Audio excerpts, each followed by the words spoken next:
Magic. Ebony wandwood. Ebony has a mirror finish when polished.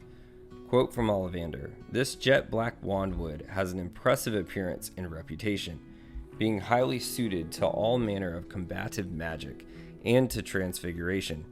Ebony is the happiest in the hand of those with courage to be themselves, frequently nonconformist, highly individual, or comfortable with the status of an outsider. Ebony wand owners have been found both among the ranks of the Order of the Phoenix and among the Death Eaters." Elder wandwood. The rarest wandwood of all, and reputed to be deeply unlucky. The elder wand is trickier to master than any other. It contains powerful magic, but scores to remain with any owner who is not superior of his or her company.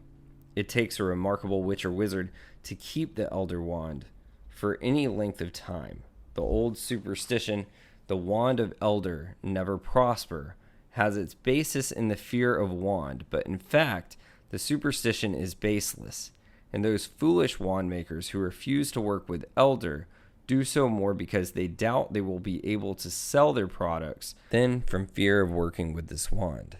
Elmwood wands. Elmwood is found in the most northern hemisphere. Quote from Ollivander: "The truth is that elm wands prefer owners with presence, magical dexterity, and a certain notice of dignity. Of all wandwoods, elm, in experience, produces the fewest accidents and the least foolish errors, and the most elegant charms and spells. These are sophisticated wands and can produce highly advanced magic in the right hands." An owner of this wand was Lucius Malfoy. English oak comes from Western Europe. Quote from Ollivander: "It's a wand for good times and bad. This is a friend as legal as the wizard who deserves it. Wands of English oak are demand partners of strength, courage, and fidelity. Less well known is the propensity for owners of the English oak wands to have powerful intuition and often an affinity with magic of the natural world, with the creatures and plants that are necessary to wizard kind for both magic and pleasure. Owners of this wand include Rubeus Hagrid, and it's rumored to be the wandwood of the famous Merlin." Fir tree wood. This is found in North America, Asia, Europe, and North African mountains. Quote from Ollivander: "My great-grandfather, Gerald Octavius Ollivander, always called wands of this wood the survivor's wand, because he sold it to 3 wizards who subsequently passed through martial peril unscathed. There is no doubt that this wood, coming as it does from the most resilient of trees, produces wands that demand staying power and strength of purpose in their owners, in that they are poor tools in the hands of changeable and indecisive witches and wizards. Fir wands are particularly suited for transfiguration. An owner of this wandwood is Minerva McGonagall." Hawthorn wands. Hawthorn is a member of the rose family, native to Europe, West Africa, and West Asia. Grigorovich and Ollivander agreed on these. Grigorovich, quote, said, "Hawthorn makes a strange, contradictory wand, as it's full of paradoxes, as the tree that gave it birth smells of death." Ollivander said, "While I disagree with many of Grigorovich's conclusions, we may concur Hawthorn wands, which are complex, intriguing in nature, just like the owners who are best suited for them.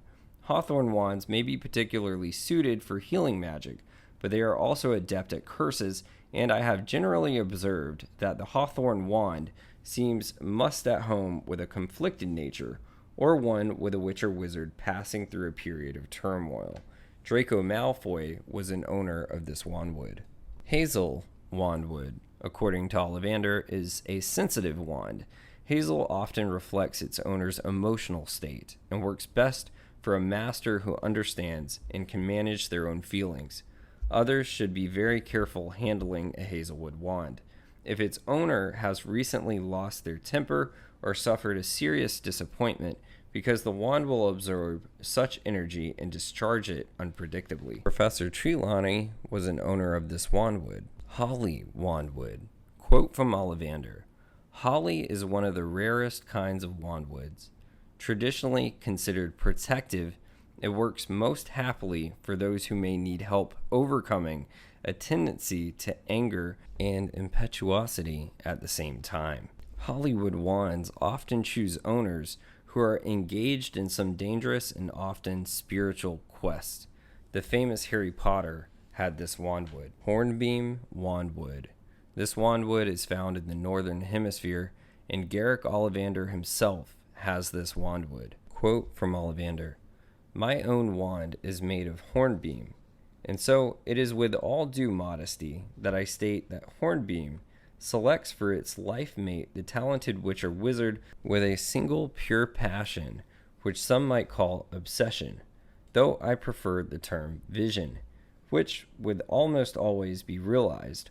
Hornbeam wands adapt more quickly than almost any other wands to their owner's style of magic, and will become so personalized so quickly that other people will find them extremely difficult to use even for the most simple spells. Ollivander and Victor Crumb were known to have this wandwood." Larch wands. Larch is native to the northern hemisphere. This wandwood, according to Garrick Ollivander, is strong, durable, and warm in color. Larch has long been valued as an attractive, powerful wandwood. Its reputation for instilling courage and confidence in the user has ensured that demand has always outstripped supply. This is much sought after wand. However, it's hard to please in the matter of ideal owners, and trickier to handle than many can imagine. I find that it always creates wands of hidden talents and unexpected effects, which likewise describes the master who deserves it. An owner of this type of wandwood was Celestina Warbeck. Laurel tree wood. According to Garrick Ollivander, it is said that laurel wand cannot perform a dishonorable act, although in the quest of glory, a not uncommon goal for those best suited to these wands,